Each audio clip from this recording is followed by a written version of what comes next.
Imagine a scientist who wants to send a robot to explore in a faraway place, a place whose geography might be completely unknown and perhaps inhospitable. Now imagine that instead of first designing that robot and sending it off in the hope that it might be suitable, instead, she sends a robot-producing technology that figures out what kind of robot is needed once it arrives, builds it, and then enables it to continue to evolve to adapt to its new surroundings. It's exactly what my collaborators and I are working on. A radical new technology which enables robots to be created, reproduce, and evolve over long periods of time. A technology where robot design and fabrication becomes a task for machines rather than humans. Robots are already all around us, in factories, in hospitals, in our home. But from an engineer's perspective, designing a shelf-stacking robot or a Roomba to clean our home is relatively straightforward. We know exactly what they need to do, and we can imagine the kind of situations they might find themselves in. So we design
that are not observed here on Earth, that a human engineer might not have thought of, or even be capable of conceiving. In theory, this evolutionary design technology could operate completely autonomously in a faraway place. But equally, it could be guided by humans. Just as we breed plants for qualities such as drought resistance or taste, the human robot breeder could guide artificial evolution to producing robots with specific qualities. For example, the ability to squeeze through a narrow gap, or perhaps operate at low energy. This idea of artificial evolution, imitating biological evolution using a computer program to breed better and better solutions to problems over time, isn't actually new. In fact, artificial evolution, algorithms operating inside a computer, have been used to design everything from tables to turbine blades. Back in 2006, NASA even sent a satellite into space with a communication antenna that had been designed by artificial evolution. But evolving robots is actually much harder than evolving passive objects such as tables, because robots need brains as well as bodies in order to make sense of the information that in the world around them and translate that into appropriate behaviors. So how do we do it? Surprisingly, evolution only needs 3 ingredients: a population of individuals which exhibit some physical variations, reproduction, in which offspring inherit some traits from their parents and occasionally acquire new ones via mutation, and finally, a means of natural selection. So we can replicate these three ingredients to evolve robots using a mixture of hardware and software. The first task is to design a digital version of DNA. That is, a digital blueprint that describes the robot's brain, its body, its sensory mechanisms, and its means of locomotion. Using a randomly generated set of these blueprints, we can create an initial population of 10 or more robots to kickstart this evolutionary process. We've designed a technology that can take the digital blueprint and turn it into a physical robot without any need for human assistance. For example, it uses a 3D printer to print the skeleton of the robot, and then an automated assembly arm, like you might find in a factory, to add any electronics and moving parts, including a small computer that acts as a brain. And to enable this brain to adapt to the new body of the robot, we send every robot produced to an equivalent of a kindergarten, a place where the newborn robot can refine its motor skills, almost like a small child would.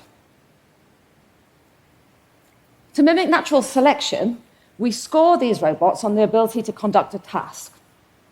And then we use these scores to selectively decide which robots get to reproduce. The reproduction mechanism mixes the digital DNA of the chosen parent robots to create a new blueprint for a child robot that inherits some of the characteristics from its parents, but occasionally also exhibits some new ones.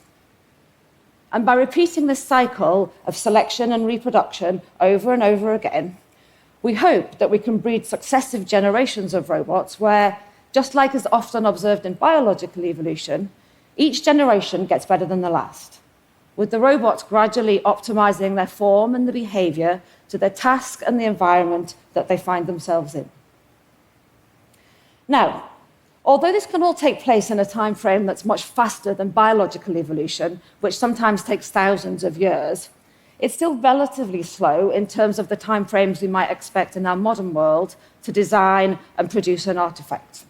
It's mainly due to the 3D printing process, which can take more than 4 hours per robot, depending on the complexity and the shape of the robot. But we can give our artificial evolutionary process a helping hand to reduce the number of physical robots that we actually need to make. We create a digital copy of every robot produced inside a simulation in a computer. And we allow this virtual population of robots to evolve.